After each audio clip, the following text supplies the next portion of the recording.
आज आप लोगों को प्रेजेंट कंटीन्यूअस टेंस में दिए गए हिंदी वाक्यों का ट्रांसलेशन करना सिखाया जाएगा।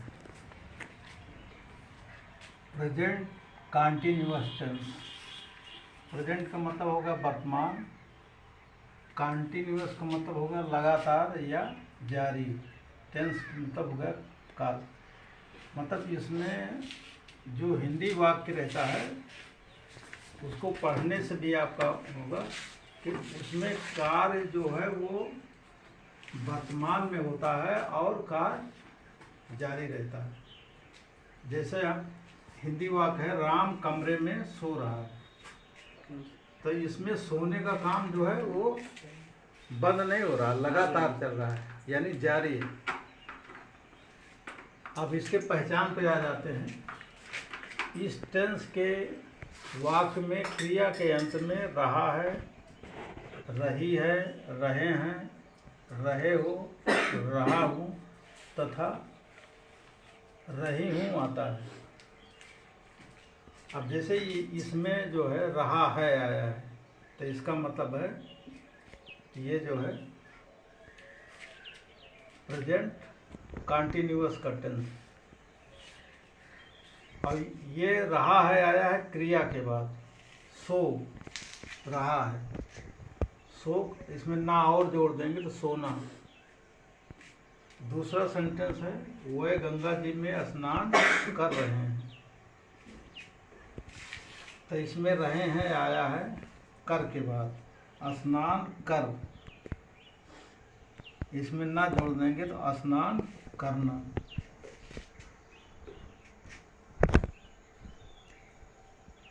तो पहचान में ये होता है। अब अफर्मेटिव सेंटेंसेस यानी सकारात्मक वाक्य का प्रयोग कैसे किया जाएगा, तो इसका फार्मूला है पहले subject plus is, am, are सहायक क्रिया, फिर मुख्य क्रिया वर्ब की फर्स्ट फॉर्म आईएनजी, उसके बाद सेंटेंस में जो भी ऑब्जेक्ट कॉम्प्लीमेंट या आदर्श शब्द होगा उसको लिखा जाएगा। तो इस सेंटेंस में जो वाक्य दिया गया अफर्मेटिव सेंटेंस का, राम कमरे में सो रहा है, तो जैसे इसमें लिखा है पहले सब्जेक्ट, सब्जेक्ट क्रिया में कौन का प्रश्न करने से या किसने का प्रश्न करने से आ जाता है। कौन सो रहा है तो उत्तर आ जाता है राम, तो राम लिख देंगे, तो राम यहाँ पर सब्जेक्ट होगा, उसकी इंग्लिश लिख देंगे राम। अब इसके बाद हमें सहायक क्रिया इज, एम, आर लिखना है, इसमें से एक लिखना है। तो नेम के साथ जो है इज लिखा जाता है, इज लिख लेंगे। इसके बाद वर्ब की फर्स्ट पार्ट सोना यानी स्लीप,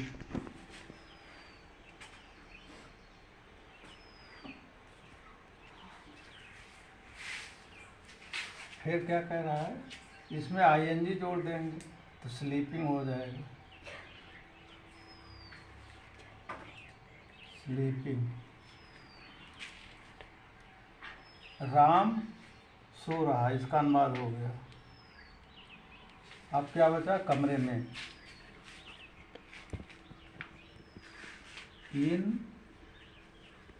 द रूम,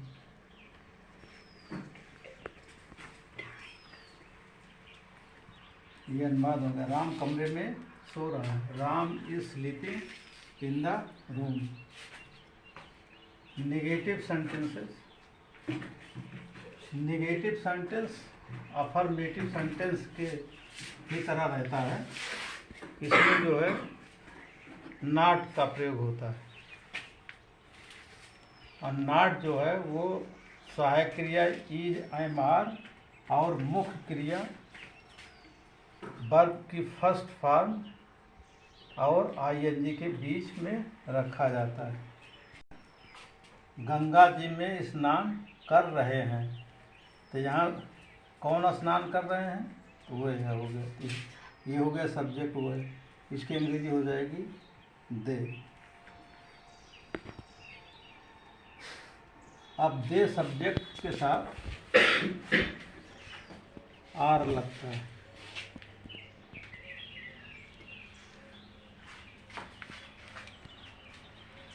अब उसके बाद हो गया स्नान, वे गंगा जी में स्नान नहीं कर रहे हैं, ये होगा वाक्य।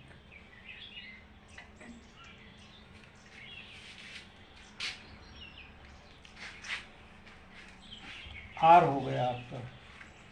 इसके बाद जो है नॉट का प्रयोग किया जाएगा, नॉट लिखेंगे। नॉट के बाद वर्ब की फर्स्ट फॉर्म, यहाँ वर्ब जो है आपका स्नान करना, तो ये लिख दिया जाएगा वेद, ये आपका फर्स्ट फॉर्म हो गया। फिर इसमें प्लस ING, जब ING जोड़ेंगे तो ई को हटा देंगे और इसमें ING जोड़ देंगे। अब अनुवाद हो गया, वे स्नान नहीं कर रहे हैं। अब क्या बचा? गंगा में। इन द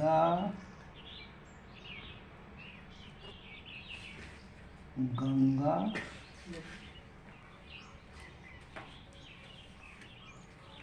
जी।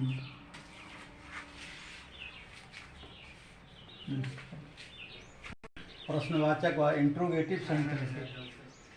तो इंट्रोगेटिव सेंटेंस दो प्रकार का होता है, एक क्या से प्रारंभ होता है और दूसरा जो है प्रश्नवाचक शब्द से प्रारंभ होता है। तो जब क्या से प्रश्नवाचक वाक्य प्रारंभ होता है तो उसका अनुवाद इज, आई एम, आर से किया जाता है। तो यहाँ पर सब्जेक्ट जो है हरी है, इसलिए क्या की अंग्रेजी जो है इज लिखी जाएगी।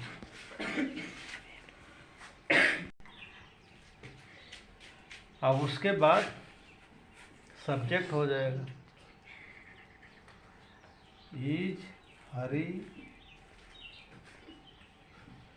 इसके बाद नॉट, तो इसमें नहीं, कहीं नहीं है, तो इसलिए नॉट का प्रयोग नहीं किया जाएगा। उसके बाद वर्ब की फर्स्ट पार्ट दौड़ना, तो रन लिखा जाएगा।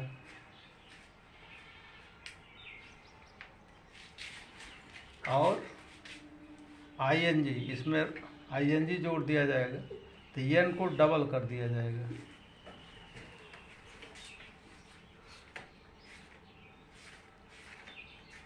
अब अनुवाद हो गया, क्या हरीश दौड़ रहा है। अब बचा क्या? सड़क पर, तो हो जाएगा on the road, on the road, ये हो गया। क्या हरी सड़क पर दौड़ रहा है, इसका ट्रांसलेशन हो गया is Hari running on the road. दूसरा सेंटेंस है, तुम अपना काम क्यों नहीं कर रहे हो। तो ये जो है वाक्य जो है प्रश्नवाचक शब्द से शुरू हुआ। इसमें जो है काम ना करने का कारण पूछा जा रहा है, तो पहले क्यों की अंग्रेजी लिखी जाएगी।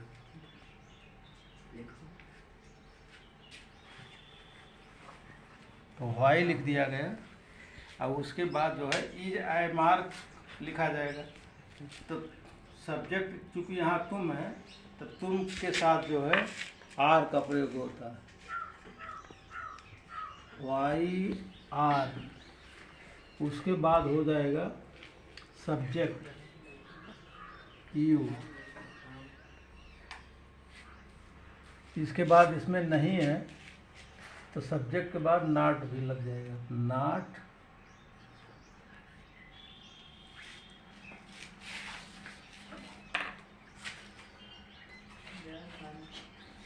नॉट। अब कई बार रहे हो तो इसके पहले क्या है, कर, यानी करना जो है, इसकी वर्ब का फर्स्ट फॉर्म हो जाएगा डू, तो इसमें आईएनजी लग जाएगा तो डूइंग। अब अनुवाद हो गया, तुम काम क्यों नहीं कर रहे हो, तो क्या बचा, अपना काम। तो यू के साथ अपना की अंग्रेजी होती है योर,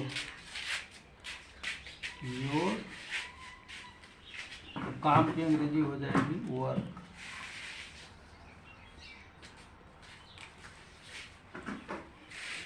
तुम अपना काम क्यों नहीं कर रहे हो, why are you not doing your work.